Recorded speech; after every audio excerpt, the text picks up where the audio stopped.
She served a cup of coffee with a smile, and got fired for it. But what no one expected was that the very next day, she'd return as their new boss. Jessica never chased conflict. She wasn't bold, loud, or reckless. If anything, she was invisible, just another name on the schedule, another polite smile behind the counter. She believed in simple things: showing up on time, treating people like people, and doing her job with grace, even when the world around her felt cold. But all of that changed the moment she chose kindness. And someone powerful didn't like it.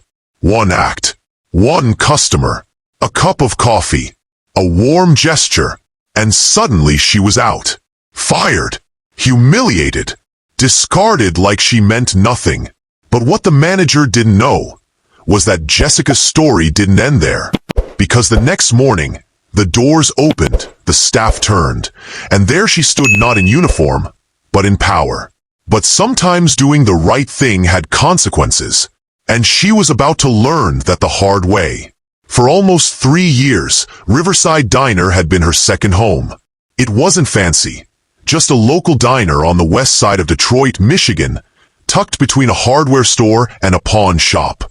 The kind of place where truckers stopped for coffee, where families came for Sunday breakfast, and where the waitstaff learned your order before they learned your name. It was the kind of job that was easy to take for granted.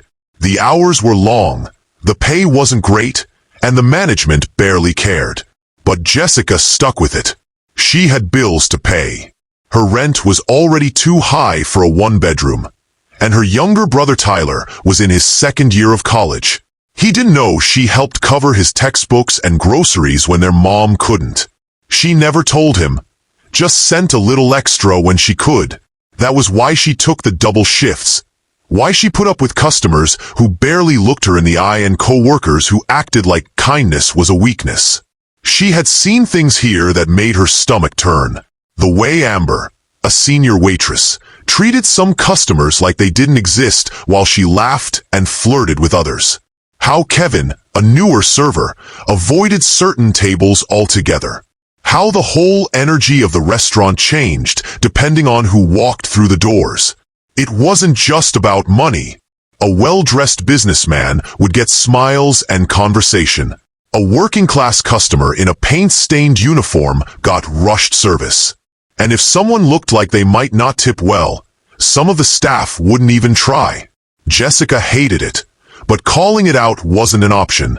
She had learned that the hard way a few months back. She'd made a comment, just a casual remark about how a table had been waiting too long while Amber lingered by the counter, scrolling through her phone. Amber had looked her dead in the eye and said, "You don't get paid extra for being a saint, Jessica." That was how it was. Either you went along with it, or you learned to keep your mouth shut. Jessica had chosen the latter. Until that night. And after that night, nothing would ever be the same again. The dinner rush had come and gone. It was a slow Wednesday evening, the kind Jessica actually didn't mind. Fewer customers meant fewer complaints, fewer spills, and fewer fake smiles from her co-workers who only turned on the charm when it suited them. She was at the counter refilling the sugar dispensers when the bell above the door jingled. An older black man walked in. His clothes were clean but slightly worn. Nothing flashy, just a simple button-up and slacks. He carried himself with quiet confidence, but there was something in his posture, in the way he took a brief second to scan the room before stepping forward. Jessica recognized that hesitation. She had seen it before, especially in customers who already knew what kind of welcome they were or weren't about to get. And sure enough, the response was immediate. Amber, leaning against the counter, didn't even look up from her phone. Kevin, who had been joking with another server near the drink station, glanced toward the door, made eye contact with the man for a split second, and then went right back to his conversation. No greeting, no welcome to Riverside Diner. Just silence. Jessica felt the weight of it, thick and uncomfortable. This wasn't an accident. Her co-workers had made a choice. For a second, she considered keeping her head down, staying out of it. It would be easier. It always was. But then she glanced at the man again. The way he stood there waiting, like he was giving them a chance to prove him wrong, just this once. So Jessica made a choice too. She wiped her hands on a napkin, grabbed a menu, and walked straight over. "Evening, sir," she said, her voice warm but casual.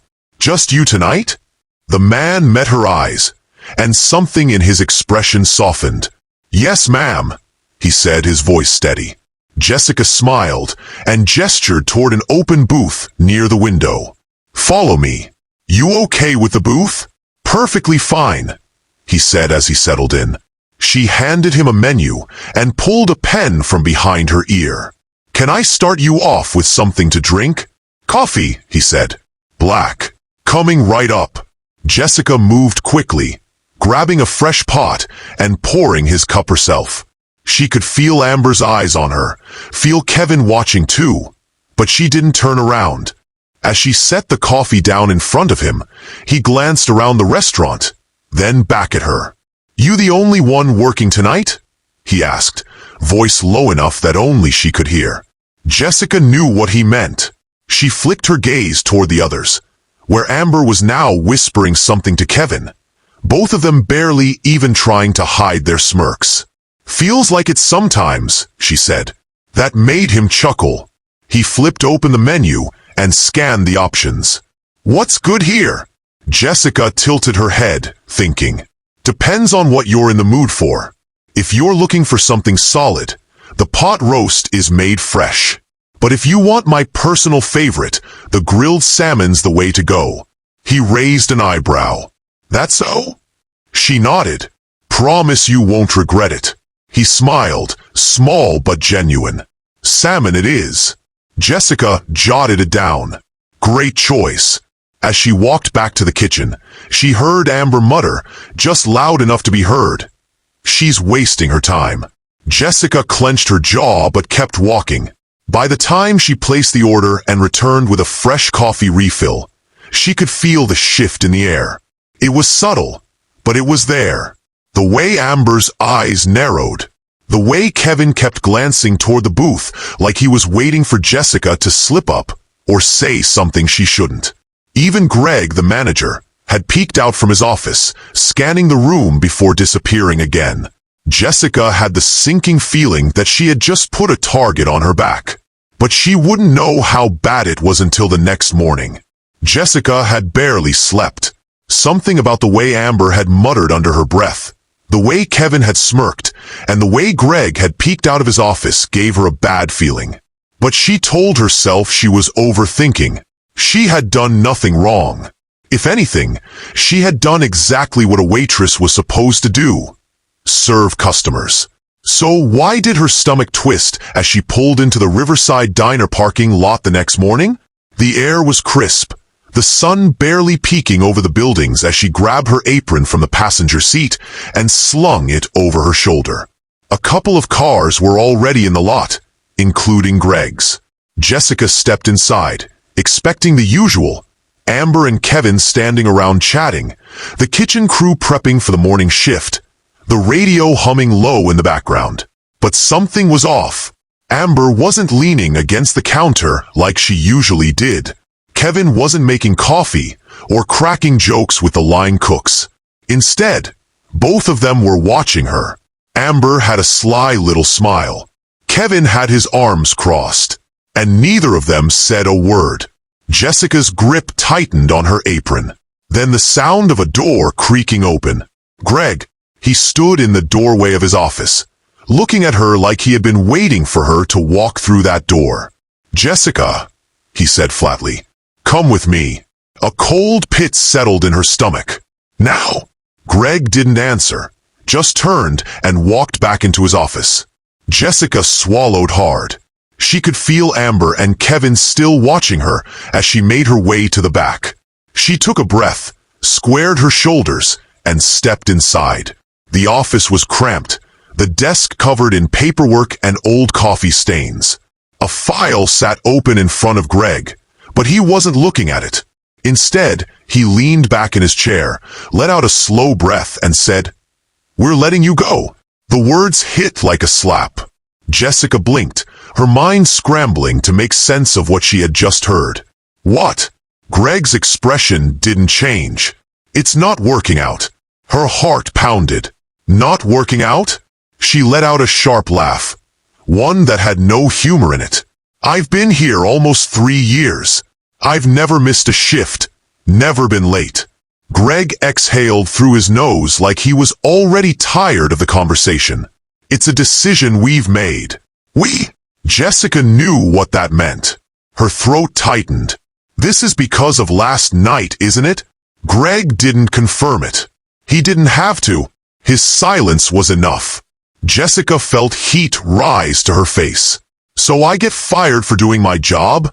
Greg's fingers tapped against the desk. You can collect your final paycheck next week. That was it. No warning. No explanation. Just out. Jessica clenched her fists, but she knew there was no point in arguing. She untied her apron and set it on the chair. As she turned to leave, she hesitated at the door, forcing herself to look back at Greg. You know this isn't right, she said, voice steady. Greg didn't even flinch. Jessica shook her head and walked out. Amber was still standing near the counter when she stepped back into the main dining area, a knowing smirk on her face. Kevin was pretending to wipe down a table, but he wasn't even trying to hide the look of satisfaction in his eyes. They had been waiting for this moment. Jessica felt her face burn, not with embarrassment, but with anger. She wanted to say something, wanted to call them out, make a scene, demand to know how they could be so damn heartless. But she didn't. She wouldn't give them the satisfaction. She lifted her chin, walked past them without a word, and pushed through the doors into the cold morning air. For the first time in 3 years, she had no job, no paycheck, no backup plan. She got into her car, slammed the door shut, and gripped the steering wheel so hard her knuckles turned white. Her breath came in short, sharp bursts.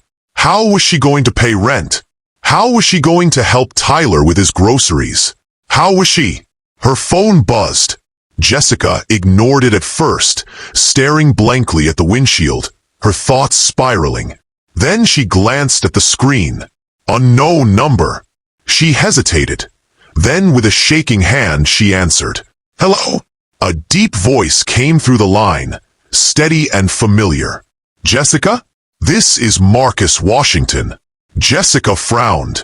I'm sorry, who? The man you served last night at Riverside Diner. Her breath caught. She sat up a little straighter. Oh yes, sir. How? How can I help you? There was a pause, then Marcus said, I heard what happened.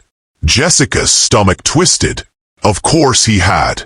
News traveled fast in places like Riverside Diner. Yeah, well, she said, forcing out a bitter laugh. Guess I should have just ignored you like everyone else. Marcus's next words made her freeze. That's exactly why I'm calling. Because this wasn't the end of Jessica's story. It was just the beginning. Jessica's grip on the phone tightened. She had no idea why Marcus Washington, just another customer, or so she thought, was calling her the morning after she had been fired. Her heart pounded as she sat up straighter in the driver's seat. I'm sorry, what do you mean? There was a pause on the other end. Then Marcus's voice came through, steady and deliberate. I wasn't just there for dinner last night, Jessica, he said. I was there to see how my employees treat people. Jessica blinked. Your employees? I own Riverside Diner, Marcus said simply. For a moment, the words didn't even register. She sat frozen, her breath caught somewhere between disbelief and shock. I'm sorry, what? She finally managed. You heard me, he said. Jessica pressed her fingers to her temple. So you're telling me you own this place? Yes. And last night, you were what, checking in? More or less, Marcus said. I make it a habit to visit my restaurants unannounced. No formal inspections, no warning. I come in as just another customer. That's how you learn the truth about how a business is being run. Jessica's chest felt tight. "And what did you learn?" she asked. Marcus sighed. "That I have a serious problem with my staff." Jessica let out a humorless laugh. "Yeah, no kidding." There was another pause, then Marcus asked, "How long have you worked there?" "Almost 3 years," she said. 3 years, and I've never missed a shift, never been late. I keep my head down, do my job, and treat people like human beings." She exhaled, frustration creeping into her voice. "But apparently that was enough to get me fired." "That's exactly why I'm calling," Marcus said. Jessica furrowed her brows. "I don't understand." Marcus was quiet for a moment before he spoke again. "I let them fire you on purpose." Her stomach dropped. "You what?" "I needed to see what they would do," Marcus explained. "I wanted to know if this was just about bad service, or if it was something deeper. And now I have my answer." Jessica shook her head. "So you let them throw me out just to prove a point?" "I know it wasn't fair," Marcus admitted. "But now I know exactly who I can't trust to run my business the way it should be run." Jessica felt her pulse thumping in her ears. "And what does that mean for me?" There was a shift in Marcus's tone, something firm, almost authoritative. "It means I need someone I can trust," he said. "I need someone who actually understands what it means to run a restaurant fairly. Someone who doesn't pick and choose, who gets treated with dignity based on their own prejudices." Jessica frowned. "I still don't see what this has to do with me." Marcus's next words stopped her cold. "I want you to come back," he said, "as the new manager." Jessica's breath caught. Her brain scrambled to process what she had just heard. "I what?" "You heard me," Marcus said. "I fired your manager this morning. Greg's done." Jessica's mouth fell open. Amber and Kevin were going to lose their minds. Marcus continued, "I know this is sudden, but I'm not interested in anyone else taking over. You understand what matters in a workplace. You know how people should be treated. That's exactly what Riverside Diner needs." Jessica swallowed hard. "I don't know if I can do this." "Yes, you can," Marcus said firmly. "And you should." She stared out the windshield, her mind spinning. Less than 24 hours ago, she had been tossed aside like she didn't matter. And now she was being offered the very position of the man who had fired her. She took a slow breath. "What do you say?" Marcus asked. Jessica hesitated. She could still hear Amber's mocking voice, Kevin's smug silence, Greg's dismissive tone. They had counted her out, thought they had gotten rid of her for good. But now she had a chance to be the change they never saw coming. Jessica lifted her chin, gripping the phone a little tighter. "I'll do it," she said. Marcus let out a satisfied breath. "Could come in tomorrow morning. You start at 8. Jessica nodded, even though he couldn't see her. "I'll be there." As she hung up, she sat in stunned silence for a moment, gripping the wheel as the reality of it all sank in. Less than a day ago, she had walked out of Riverside Diner with nothing. Tomorrow, she would be walking back in as the boss. And she wasn't coming to play nice. Jessica stood outside Riverside Diner, gripping the strap of her bag. The morning air was sharp, the kind that cut right through your clothes, but she barely felt it. She had spent all night thinking about this moment. Yesterday, she had walked out of this building with nothing.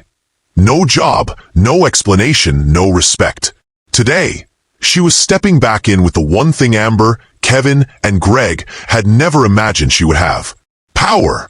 She inhaled deeply, squared her shoulders, and pushed open the door. The scent of fresh coffee and bacon filled the air, just like it always had.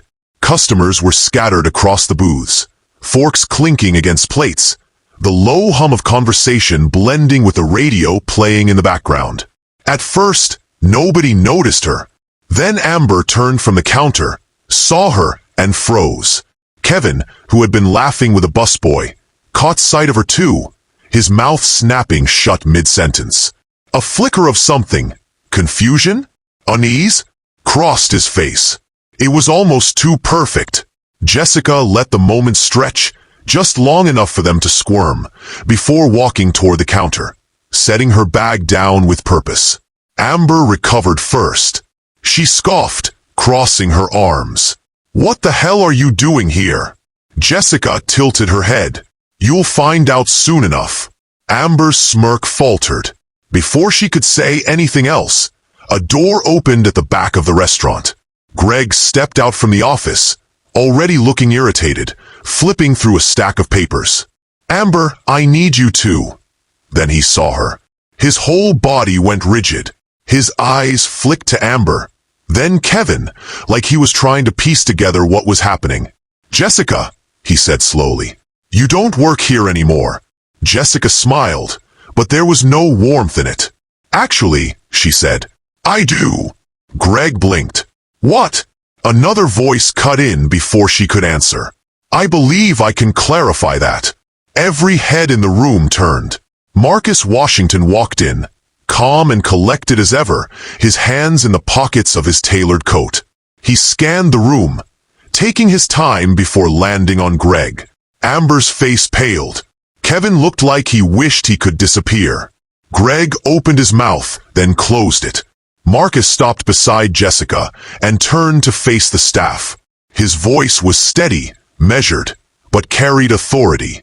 "As of this morning, Riverside Diner has undergone some management changes," he said. "Effective immediately, Greg. Your position is terminated." Amber gasped. Kevin looked like he had been punched in the gut. Greg's face turned an ugly shade of red.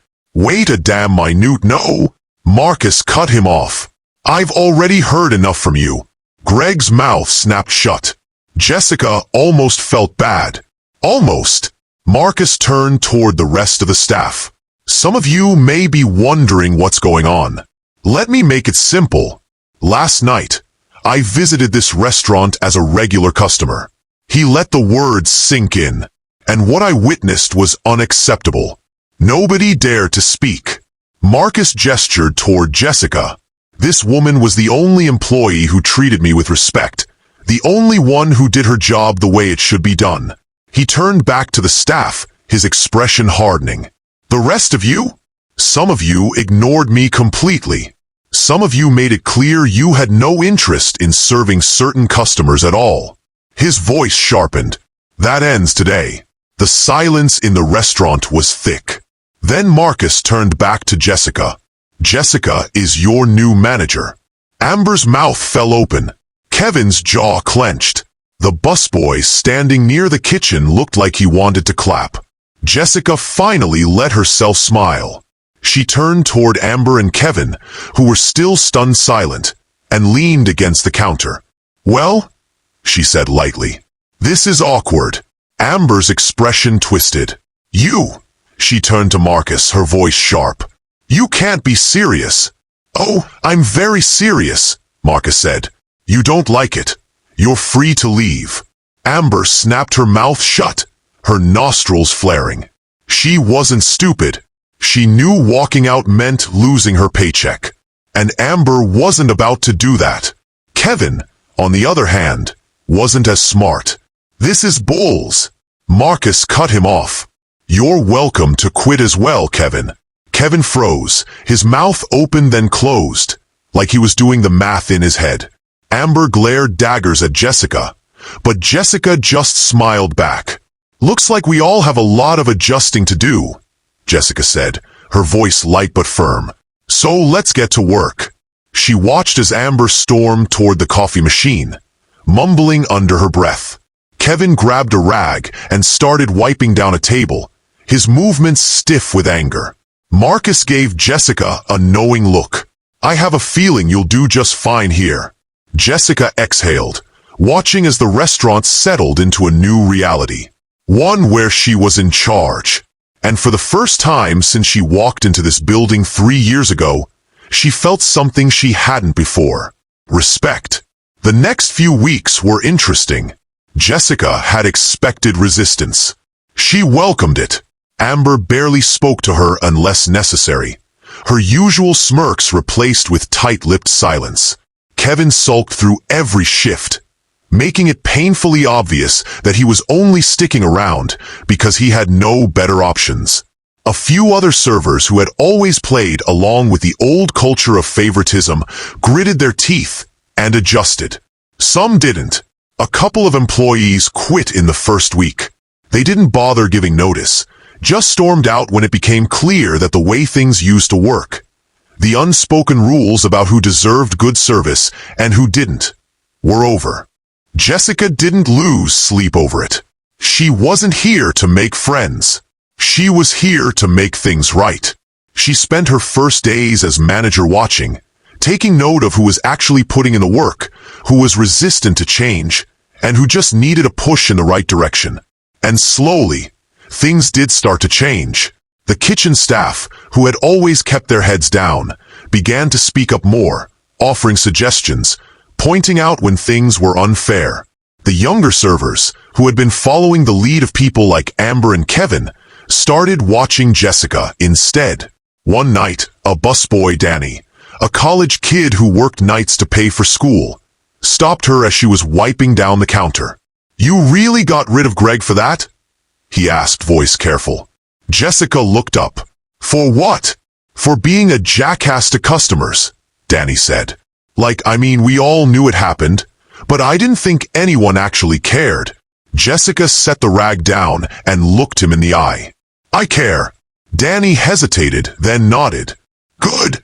And just like that, things started to shift. It wasn't immediate, but over time, the entire energy of Riverside Diner began to change. People noticed. Customers who had been ignored in the past started coming in more often, smiling when they saw Jessica behind the counter. Regulars who had never spoken much started to open up, chatting about their day, tipping more than they used to. Even the staff, those who had been skeptical at first, started following her lead. And then one afternoon, Marcus Washington walked in. Jessica was in the middle of balancing invoices when she heard his voice. "How's my investment doing?" She turned, pushing the paperwork aside, and smirked. "I think we're in good shape." Marcus glanced around. The restaurant was busy, not just with customers, but with a different kind of energy than before. The staff moved with purpose, the atmosphere lighter, the tension that had once been there now gone. Marcus nodded, satisfied. "Told you you'd be fine." Jessica leaned against the counter. "You didn't exactly give me a choice." Marcus chuckled. "No, I didn't." Jessica exhaled, looking around. "It's weird," she admitted. "For the longest time, this job was just a job, a paycheck. And now it's something more." Marcus's expression softened. "Funny how life works, huh?" Jessica thought back to that morning, sitting in her car, feeling like she had lost everything. And yet, here she was. She wasn't just another waitress anymore. She was the boss. And she had made damn sure that Riverside Diner would never go back to the way it was. Because doing the right thing wasn't always easy. Sometimes it cost you everything. But sometimes, it gave you more than you ever imagined. If this story resonated with you, don't forget to like, subscribe, and share, because integrity matters. And it starts with how we treat each other.